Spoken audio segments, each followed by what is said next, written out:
I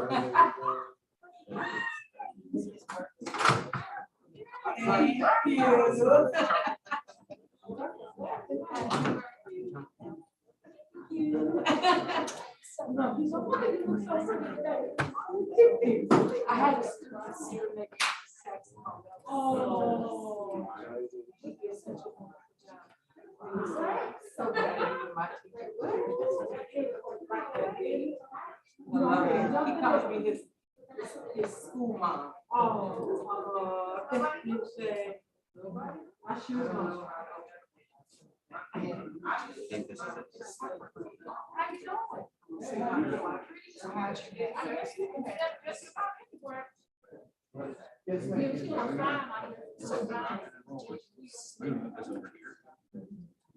This is, we don't necessarily need this up and running, but if you want to pick it up,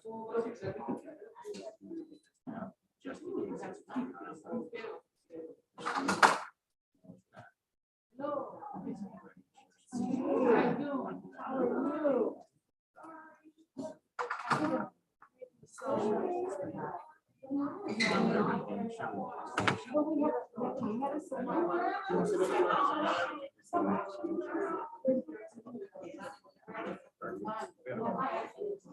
well, this is your PowerPoint. So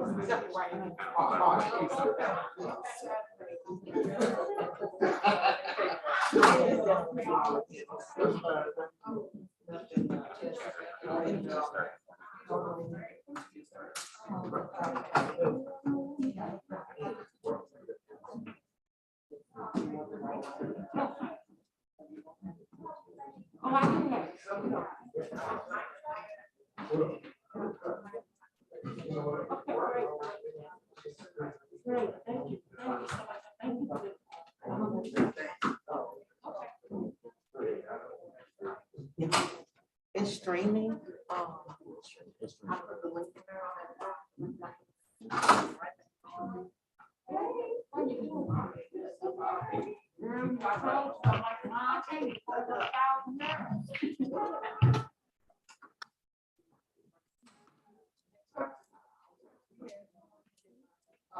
You have white clothes and furniture and I had my hair wrapped and they thought I was my daughter. He's like, where you walking? I'm like,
Yes, ma'am.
Yes.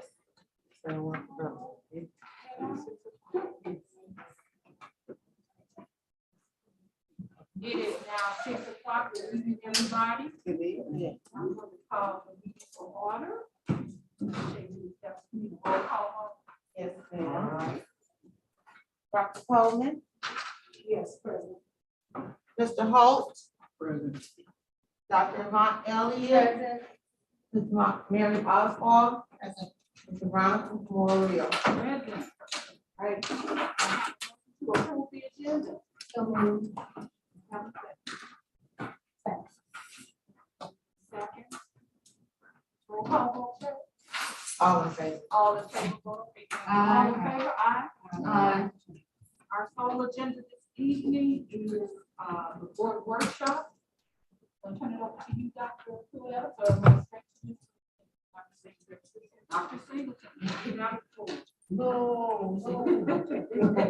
All right. Typically loud without the microphone. You have a preference? Use the microphone. It speaks extreme. Okay, all right.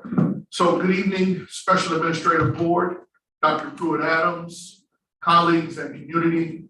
Tonight, our one agenda item is to review the proposed 2022-2023 school district budget, which is in draft form.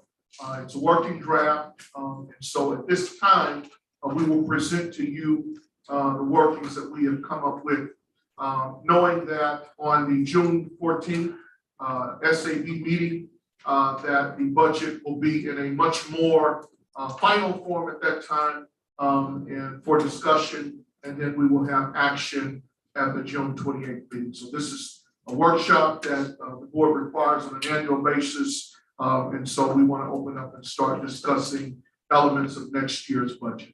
Okay. All right. So the one handout that I have, and I also have a PowerPoint presentation.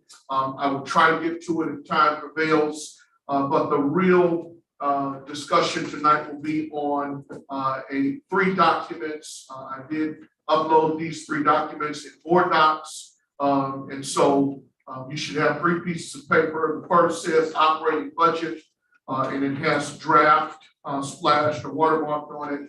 The next page is the debt services fund, the budget as well for debt services for next year, and then also the capital projects fund budget for 22-23. At any point you have questions, feel free to stop me, and then I will do my best to address those questions. Okay. All right. So let's kind of start with the very first page, which is the operating budget for 22-23 fiscal year. I know we have new board members, so I want to try to be as succinct as possible. So to the left are the revenue columns. If you look to the very far left, you'll see revenue. These are the various sources of revenues that come to the school district, okay? The first being current and delinquent property taxes, okay? This is where you and I pay our tax bills every December, and those funds, again, within the boundaries of the school district, come to the school district to be utilized for the operations of the school district. Prop C, those are sales tax revenues. And again, we budget for those as well on an annual basis. We've got two other small pockets of money we label as other local or county, depending on the source of those monies. And so we've got an annual budget for things like the M&M surcharge taxes and things like that that fall into those categories. The next category down says state revenues. And I want to pause here for just a few minutes because this is one of the most important sources of financial operation for our school district. If you look over to the right, under that state revenue line and go all the way over to the right, our district receives more than $30 million on an annual basis based on the state foundation formula, okay? And it really carries the majority of our expenditure, of our revenue. This by far is the highest revenue source for our school district. We'll get into a little bit more of how that $30 million come about. Underneath state revenue, you see federal. Those are our title programs. And also we've got a few other federal programs like Perkins. We've got Title I, Big A as we call it, and Small A. We also have Title II and Title IV funds. So we get a substantial amount of money in the federal revenues for a lot of our title programs. Moving on down, we see ESSER 1, 2, and 3. As you are well aware that the school district received roughly $50 million as a combination in all three of those. So in ESSER 1, we got about $2.8 million. In ESSER 2 funds, we've got about $15.6 million. And in ESSER 3 funds, the school district received roughly $35 million, okay? And again, we know that those funds have certain stipulations on what they can be used for, but the gist of those funds is the districts are required to use those funds in response to COVID, to prevent COVID, and to continue their operations in spite of COVID. And so those particular funds there, we're budgeting those accordingly as well. The next line is CARES Act, and CARES Act and ESSER 1 go hand in hand. And then we've got some small monies budgeted for student activities and other miscellaneous. Every now and then, there's some just small revenue pockets that come through the district that we receive, and we budget those accordingly.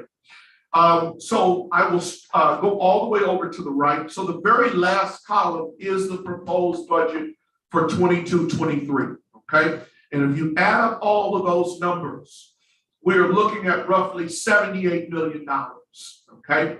That's on the revenue side. Now, several comments I want to make, because if we look at that $78 million and we go over to the left, we see that in previous years, obviously, we have not had $78 million in revenues, okay?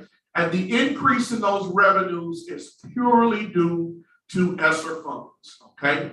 And so next year, we are showing a substantial amount of ESSER funds in our budget.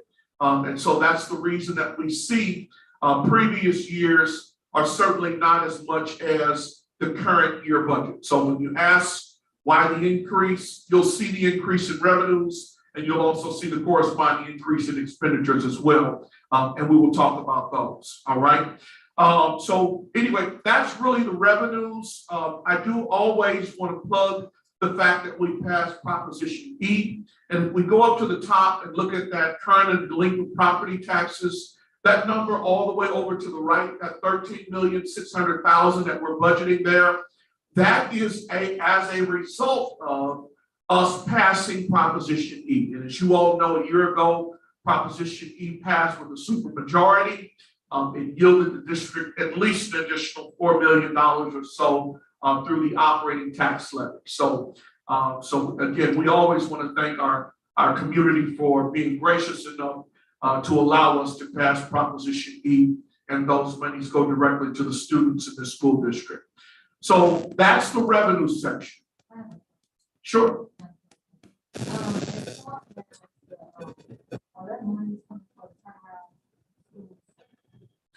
So a couple things. So first of all, the turnaround monies, the turnaround vendors that we're using are being paid directly by DESI, okay? So they're not flowing through that money. That money's not flowing through the school district.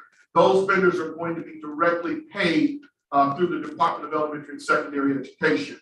Now, we plan on doing some turnaround activities here using ESSER dollars as well, okay? And by the time you see the next budget in June, you will see that those numbers are reflected in the next budget year. So to answer your question, we will use some ESSER dollars that we have to support some turnaround initiatives, but the vendors that are specifically have been identified, the solution tree and those three schools that are turnaround schools, DESI will pay those vendors directly. Okay, so no additional money to us. Well, There's- Dr. Adams, I've been told that there's possibly going to be an increase in funds allocated to turnaround for the 22-23 school year. Once that is done, the state may be able to give us money to support our work, but we don't know that. thank you. Okay. Any other questions regarding the revenues? I want to make sure that we all are on the same page, have an understanding why the revenues increased one year over the next. And again, we try to go through each of those categories just to give you an idea of what's there. So let's ping that $78 million. If I were sitting down, I'd highlight that number so that we can understand the impact on the expenditures. So let's look at the expenditures, all right?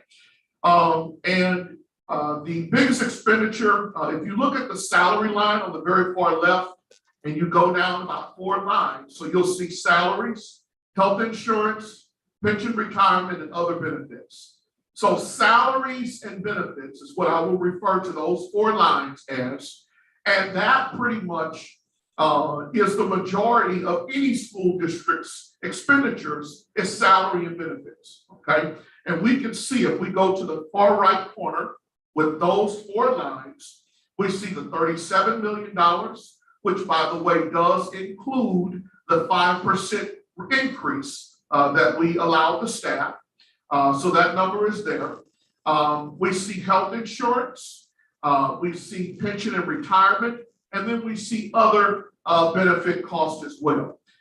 So roughly those 4 numbers add up to a little bit right at about $50 million. Okay, so $50 million in salary and benefits are part of the expenditure budget that we see here for next year.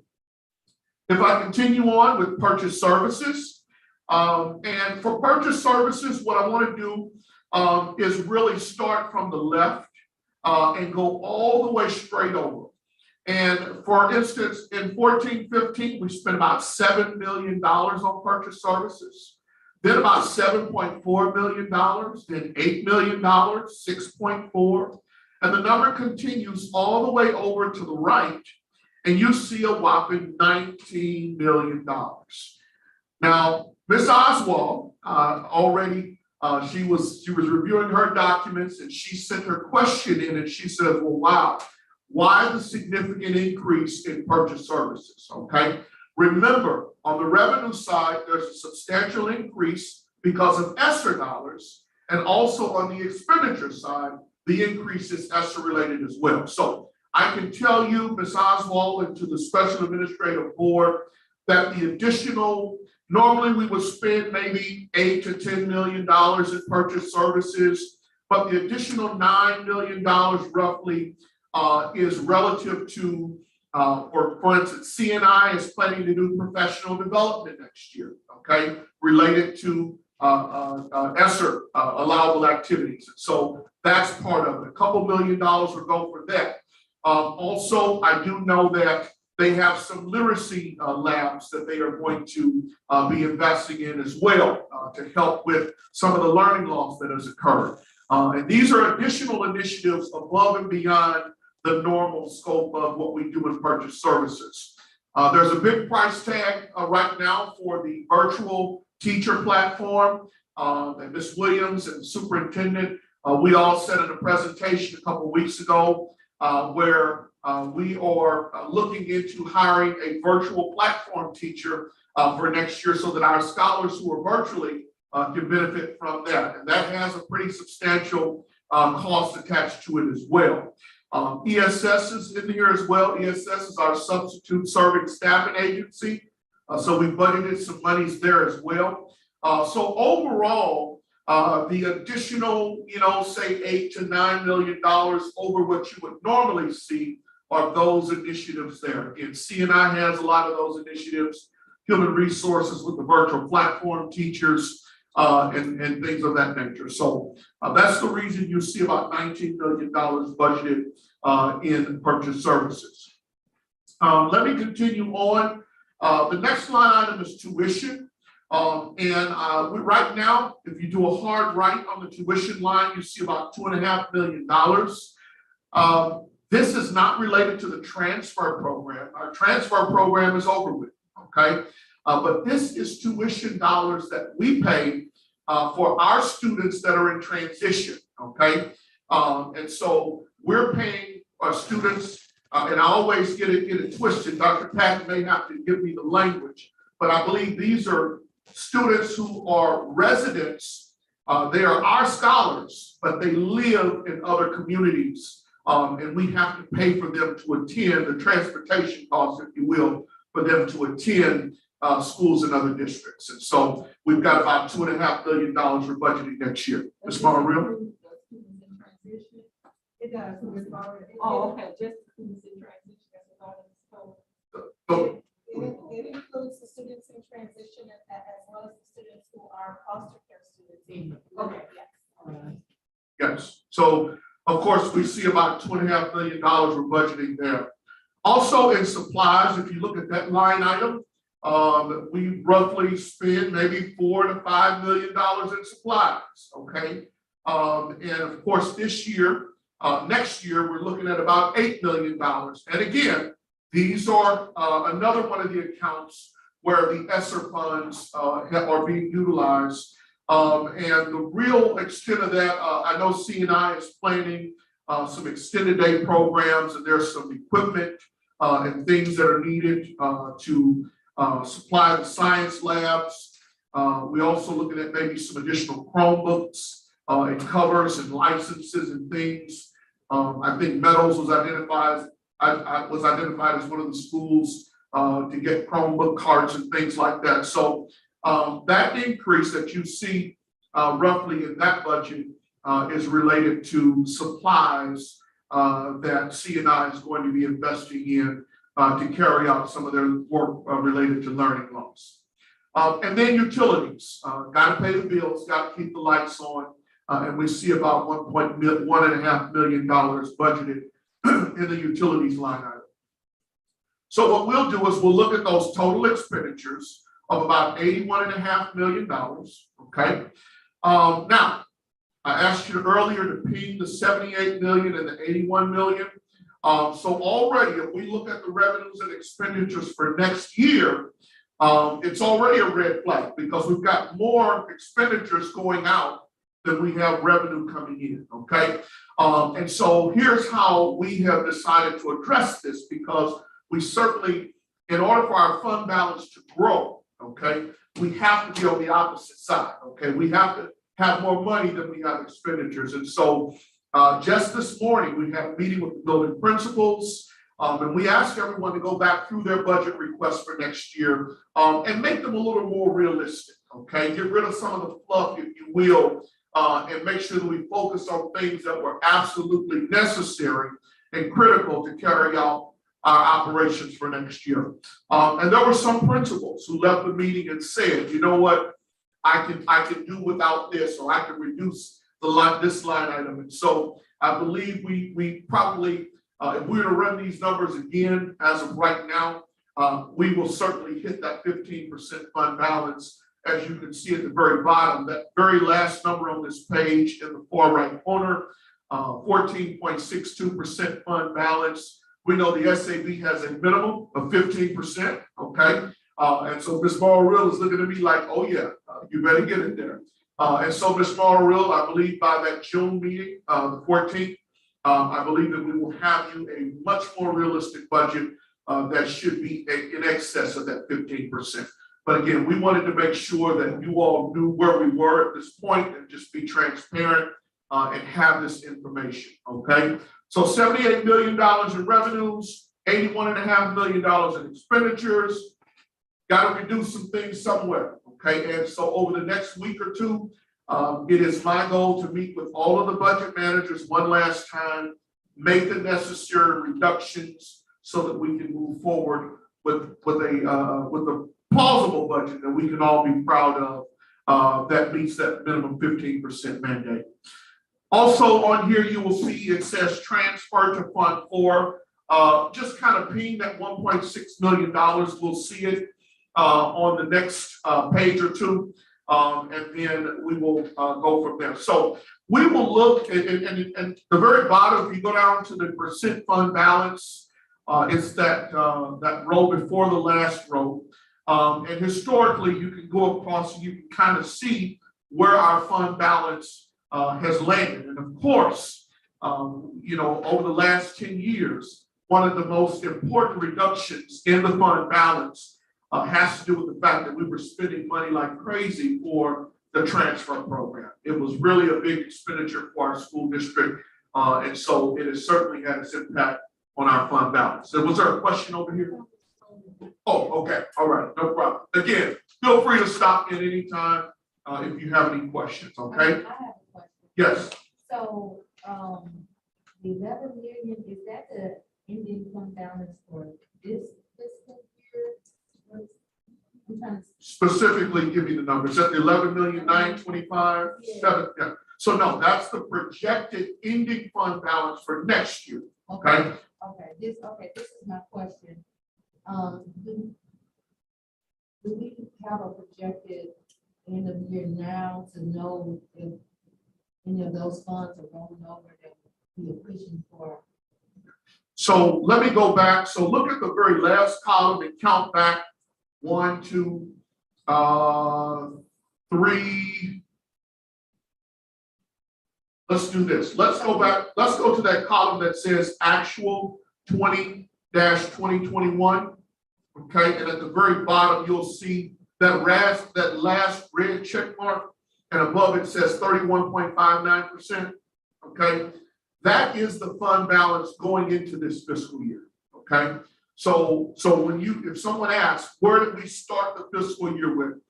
The auditors came in and did the audit, and we have roughly a 31.5% fund balance going into this year. Okay, because June 30th is not here yet. Okay, and we are still in liquidation mode. We are paying down all of those outstanding bills. We don't know with absolute certainty what the fund balance will be for this year. Okay, and obviously, once we get that number, that'll be our starting point for where we end next year. So everything really right now is just being projected. Okay, the last column, the column before the last, there was an amended budget that the SAB had approved back in August. And we were thinking, or we were hoping at that time, that our ending fund balance for this year will be roughly that 27.05%. Okay, if all goes like we planned it, we're hoping that that fund balance for this year is somewhere around that 27%. Okay, but certainly, things happen, and so we want to make sure that when the auditors come, they will give us that true number. So I hope I answered your question. There's no way that we can give you with certainty because the fiscal year is not over with. Okay, so where it says transfer to Fund 4. Yes. That's the $1 million, and Fund 4 would have been. So Fund 4, that transfer of $1.6 million is from the capital funds project. And so we'll talk about that in the next 2 pages that are attached to this. Okay. All right. So any other questions on the summary of the operating budget on the front page? I do have a question. You mentioned a virtual teacher platform. Is that to say the students will not participate in MOCAP? Yeah, absolutely. So what's been happening with MOCAP, and it really came out in our meeting today, and it's come out in various superintendent meetings. The way MOCAP is currently structured, our students are off campus. As you know, they're being instructed virtually by someone else. Our students are failing. And when they are failing and they do the math test, those scores count for us. And so superintendents have been complaining to the commissioner about that fact that we don't even know if our kids are showing up. So it impacts our ADA, it impacts everything. And so in one of our superintendent meetings, I asked, as a school district, could we do our own virtual teaching? And they said, yes, we could. And so Melville has a virtual teaching program. And so we reached out to them to see what their program is like. We also found out that one of our providers, I can't think of the name right now, also will do a virtual platform for us. We spend a lot of money for our students in MOCAP, and we believe that we could, if we can bring it in-house ourselves and use retired teachers, or even do a pilot with the Melville program next year, it will not cost us as much as we're spending now. We'll get the ADA for attendance, and then we can own the accountability. What Melville is doing is their curriculum and their teachers teaching. And so it is our hope, and today Ms. Nay voiced the opinion of, if we can't do it district-wide, she really wants to do it at the high school, but our hope is today to bring it in-house district-wide. Thank you. Okay, all right, so any other questions here about, I know this is summary, but if there are any specific questions, and again, what typically happens after the budget workshop is that you go back, you study this, and if there are any questions that you have, what I ask is that certainly by, within, maybe by the end of the week, that you get those questions to us so that we can research it and give you the proper answers, because the next time that you see this budget, we will be asking the board to adopt the budget for discussion and then action at the next meeting. So I think some of the activities that we did today, Ms. Laura Real, will put us in alignment with that 15%. So I think we're there. I want you to be okay. I want you to know that is all of our goal, is to make sure that we get there and get there comfortably. But you can tell just by the revenues that we have, that a district like us, in terms of depending heavily on the state and things of that nature, some of that dependency has hurt us over time, especially when the state did not fully fund, the state formulas and things of that nature. And so we're hopeful. We've talked to, I know Dr. Pruitt Adams is on a roll with talking to people from the Business Council and all over about, the needs of the school district. And we're hoping that even some of the legislatures are trying to do some additional things for the Riverview Garden School District in terms of our revenues as well. So that's really where we are at a very high level. And again, if there's any detail that you would like, then please send me those questions via email by the end of this week, and we'll try to get you those answers. So let's go to the next couple pages, which will be fairly quick. The next page says debt service fund. So when we look at the operating budget that's on the front page, know that the operating budget contains the general obligation budget, the debt services fund, and the capital projects fund. And so when we look at debt service, we're talking about what bills do we, what kind of bonds and obligations do we have outstanding, okay? We're required to make principal and interest payments and any fees that are associated with that debt that's outstanding.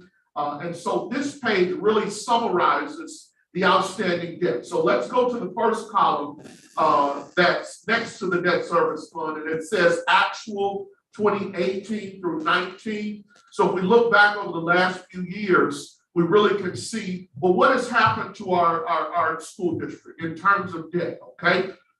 In terms of receipts, we received about $3.6 million in 18-19, all right? Then in 19-20, we got about $10 million in revenue, in receipts to cover our debt services, okay? And that is directly attributed to Proposition R right there, okay? That's Prop R monies, the reason that you see that substantial increase. Now, you'll also see that substantial increase on the expenditure side as well, okay?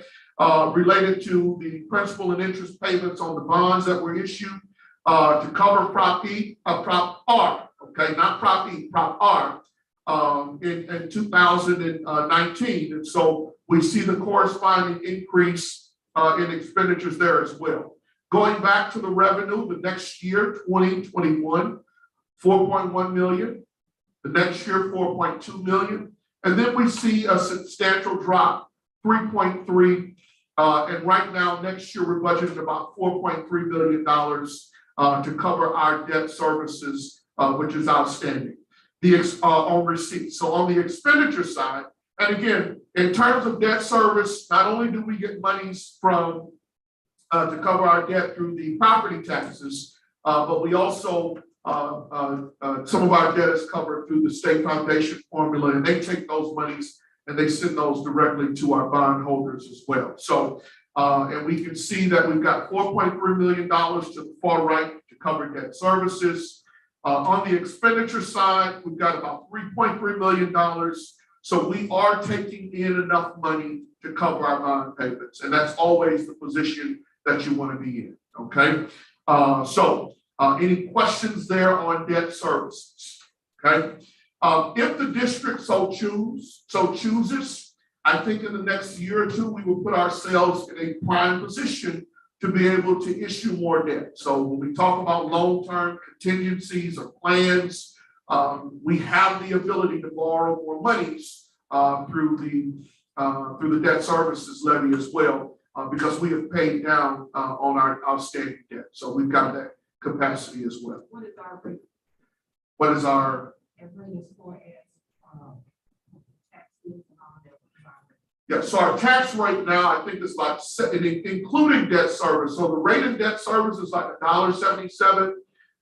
The rate in the residential, commercial, those funds, those tax brackets are, I think it's like $5. It's right under $6, because had we gone over $6 from the start, then we would have required a supermajority from the start, even though we got it. So our total tax rate is about $7.59. So that's the total tax rate for the school district, okay? And we do have one of the highest in the county, I will say, okay? Our tax rate is one of the highest. Huh? Yes, yes it is. But we appreciate it, Ms. Marlville. We thank you. Okay. All right, so next page deals with the capital funds project, capital projects fund. And again, same kind of concept. Look at the total receipts in the far right column of $7 million, okay? A lot of that is ESSER. In fact, the majority of that is ESSER. So when we look at next year's budget and we talk about capital projects, we're talking about doing some renovations to some of the buildings or some improvements. We've got HVAC systems that we're looking at. We're looking at rooftop replacements. We're looking at improving the air qualities. These are all ESSER programs that were allowable that we plan on partaking in next year. So we see the receipts, and then we also see the expenditures as well for next year. So in buildings and renovations, you see those numbers. And so we've got about $8.6 million that we have in outstanding capital projects, okay?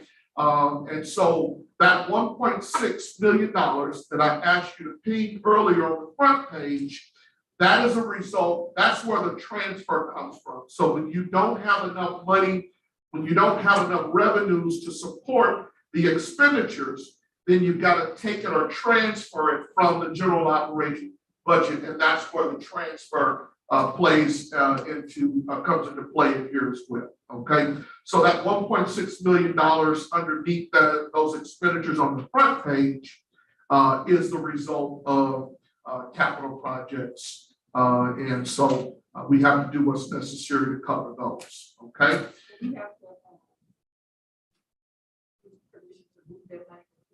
So I'm going to be asking for permission at the next board meeting, because I will tell you, at first we approved, we were, and really you don't know what your capital expenditures are going to be. You try to give a good guess at it and base it off of previous years. But certainly, we've had to invest. We've had a lot of emergency things happen. We've invested in a lot of technology that has exceeded the threshold to be classified as capital as well. And so we will be asking for an additional transfer to get us through the end of this year. We've already got 1.1 million on the books approved. And so we'll probably be asking for an increase to that transfer to cover anything that could potentially happen between now and the end of the year. But next year, in terms of what we have budgeted and what people have asked for, that is on the last page. That's at $8.6 million that we see on the very last page. Those are budgeted expenditures that are for capital for next year. Okay. All right. So I know I'm timing myself. It's been about 35 minutes. Okay. And I am in no way rushing. I wanted to make sure because obviously, we want to make sure that everyone understands if there's any additional questions or details. And again, the gist of this is the board has a 15% minimum fund balance that the district must meet. Okay. And we know that that's a part of regaining full accreditation as well. There's a financial component of that. And so I do believe that we're going to make the adjustments necessary. I'm also going to be bringing to the board the fact that there's some salary reclassifications that we want to take off the general budget and put it on the ESSER budget. And so those will help to improve our fund balance as well. So I do believe that the June 14th meeting that you will see a fund balance that I think we all can appreciate. But just wanted to really show you that we've been working. I will say this also, we've lost a lot of time because our system has been down for quite a while. So the last couple of weeks, there were about 5 or 6 days where we were just totally down. And that's this is our unit system, okay? The new system that we just invested in. And that's one of the reasons that we had to push the workshop back from the 19th. Remember, this was supposed to happen on the 19th, and we pushed it back to the 31st. And really, but things are up now, so we're being positive. But again, I think the bottom line is we're hoping to bring you at the June 14th board meeting a fund balance that meets the requirements of that 15% minimum and hopefully exceeds it. Okay. Yes, Dr. Ryan. So going back to the salaries, does that include positions as vacant with an estimation of? Yes. The salary? Yes, and so let me address that. So yeah, so what we typically do is budget to the staffing plan every year. Okay, so the staffing plan says you may have 500 positions. Okay, however, we've got 70-something vacancies. Okay, so this budget does. We budget to the staffing plan. So whatever the board has approved, we have the monies to cover those positions. So we're not going to come back and ask for more monies because we're filling those positions. Those positions are already covered in the staffing plan. Okay, my next question, with the Perkins dollars, is that the full amount or do we give some to North County Tech? In terms of Perkins, so okay, right. So when you look at federal and go all the way across, there's $13.1 million. No, our Perkins is not anywhere near that. In fact, if I'm speaking correctly, I think our Perkins is only a few $100,000. It's on, I don't know if the capital projects, I don't know if it's career education, I don't know if that's the amount. Okay, so that's the small amount we have budgeted receipts for next year. And let me say this, a lot of these grants will change these amounts because right now DESE is just releasing preliminary allocations. And so we didn't want to bring the board anything that we could not substantiate, okay? So right now, we have budgeted for salary and benefits, and we know that these amounts are going to be covered by those necessary grants. But no, this $26,000 in receipts for career education. Now we get several $100,000 out of Perkins, and so this is just a piece of what we get in terms of that Perkins. Okay, do we have to give some to North County Tech or? Now that piece of it I'm not familiar with. I will research that. Ms. Nave really handles that Perkins grant with Fidelity, and so I will double check with her to make sure that we can get you an answer to that.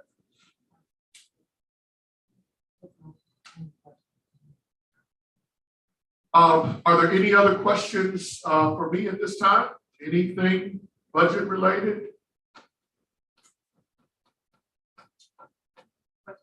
It's basically for the board though. In looking at our June 14th agenda, because we made our May 24th agenda short for the public hearing, there has to be about 16 items on that agenda. And so we anticipate that the budget will be a hefty discussion. We will also be coming forth with reorganization of central office, which is another heavy conversation. And so we will be reaching out to see if it is feasible to do a special board meeting just for those two topics versus trying to fill up the 14th and be here all night. We've asked Ms. Fields to reach out to everyone who has a board item listed currently for the 14th to see which is urgent. The other thing, and I don't know if I can say this, but since we're talking about budget, I think I'll take the last two. You heard me say that I was trying to see how we could increase salaries for staff. Until we get the budget down, I can't right now because I don't know how much monies we will have available. But hopefully that will too be coming before the July board. All right, well, if there are no additional questions, again, what I would ask of the SAB is to look through this document. If there are any specific questions, or if there are things that you all want to see. I will say that since we are transitioning to a 7-member board, even in the SAB has a budget, okay? And we've seen increases in that budget, obviously, to cover the things associated with a 7-member board. And so all around, a number of expenditures will increase simply because of where the district is headed in terms of trying to regain full accreditation, obviously recognizing that we now have a 7-member board and things of that nature. So I just wanted to make sure that you all had an opportunity to put your blessings here, okay?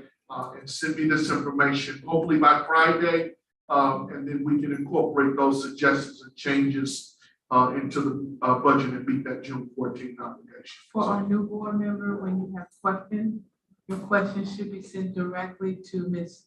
Sheffield, and you can CC me, and we will make sure that they get to Dr. Franklin.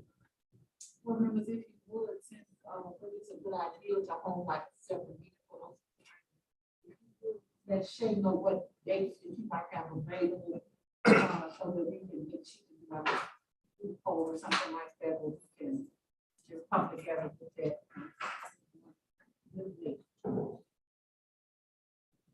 That by Friday as well, if they want to do that by Friday as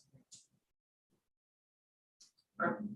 All right, that's it. So I will be looking for, and I'll have a whole full drawn out PowerPoint. Really no sense in, getting into that to the night unless the board, wants to jump into the PowerPoint, but it really reflects a lot of the things that we summarize here on this evening. So thank you for your time. And if you have any questions, I'll look for getting those questions from Dr. Ford Adams and Ms. Fields.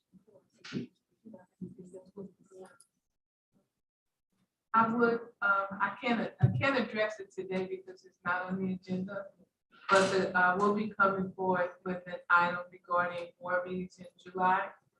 A lot of school districts either take the time off and give the superintendent the latitude to hire and pay bills, or they go down to one board meeting a month. So I will be coming at the June 14th meeting with an agenda. Yes. Next Tuesday, the 7th, that's the day of the work.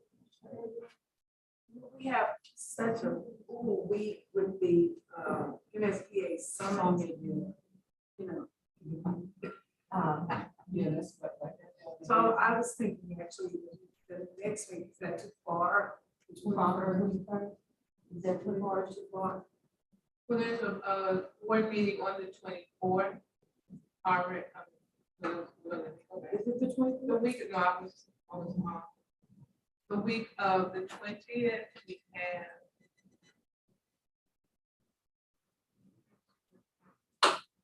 have an SAB on the 22nd. That's the regular SAB. June? No, the 21st, no. I'm sorry. Our board June the meetings are the 21st. 14th of June and the 28th of June. Thank you. So we could tentatively schedule a 21st, June 21st. Yeah. Everybody look at the 21st and see if I can send an email out. okay.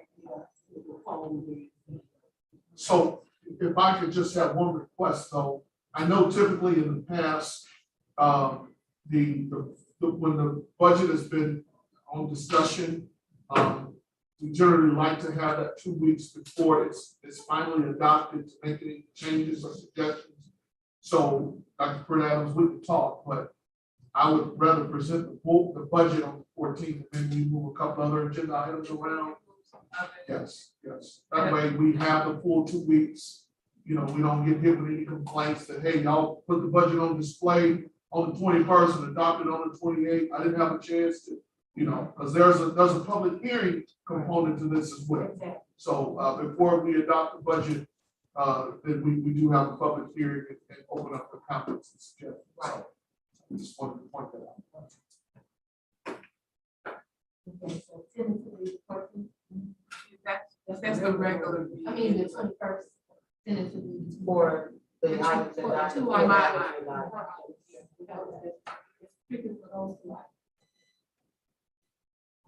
And any other item that we may have to move from the 14th, because Dr. Singleton will need at least an hour.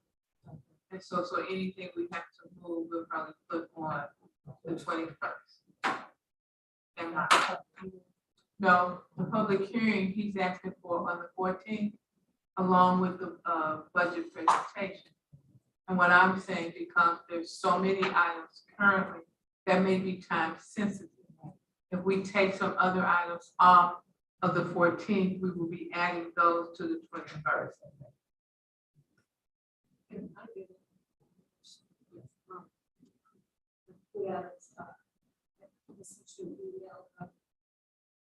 Stakeholder who was asking about changing the elementary school time. Yes, you did. To get that on the board item, when the board president asked in the meeting, is there any announcements or things for discussion? That would be the time you bring that up, be put on the agenda.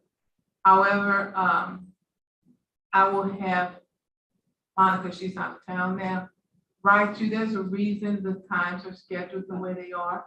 And that's primarily so that the young ones have someone at home, should they go home at the end of the day and not go home alone. And if they came out before everybody else, that would sometimes have our young scholars going home. Right, but what the person was asking, they were saying that so that the older children will be able to pick them up from school. Well, right now, the high school gets out and the middle school gets out before the elementary school. No? No, it's high elementary middle. Oh, okay, high elementary and middle. So I guess the switch would have to be middle and elementary if that were to take place. But that's something that also that has to be researched. Because right now, if the high school scholars get out ahead of time, that does leave someone at home unless that family doesn't have a high school scholar. And also, this doing, we're wondering if people are gonna come to us. But I do encourage people to come to the board meeting and share those things with us, because when it becomes a question and we are obligated at that time to try to come up with some answers. Someone else can board meeting about something that they want. Yeah. The other thing I'd like to implement, starting July 1 is if there are items that board members want to see, just have a discussion about this germane to the district, that there's a point in time on the agenda where it is asked, are there any items for future consideration? And then Ms. Morrow, Real and I can discuss those and begin to build a calendar as to when those items will come forward. No other business to discuss. May I have a motion to adjourn? So moved. I have a second. Second. All in favor? Happy birthday to Dr. Coleman. Happy birthday. Birthday for a lesson. Don't forget our retirees event is tomorrow evening. 5:30 to 7:30, 9:30 to 7:30. And what's the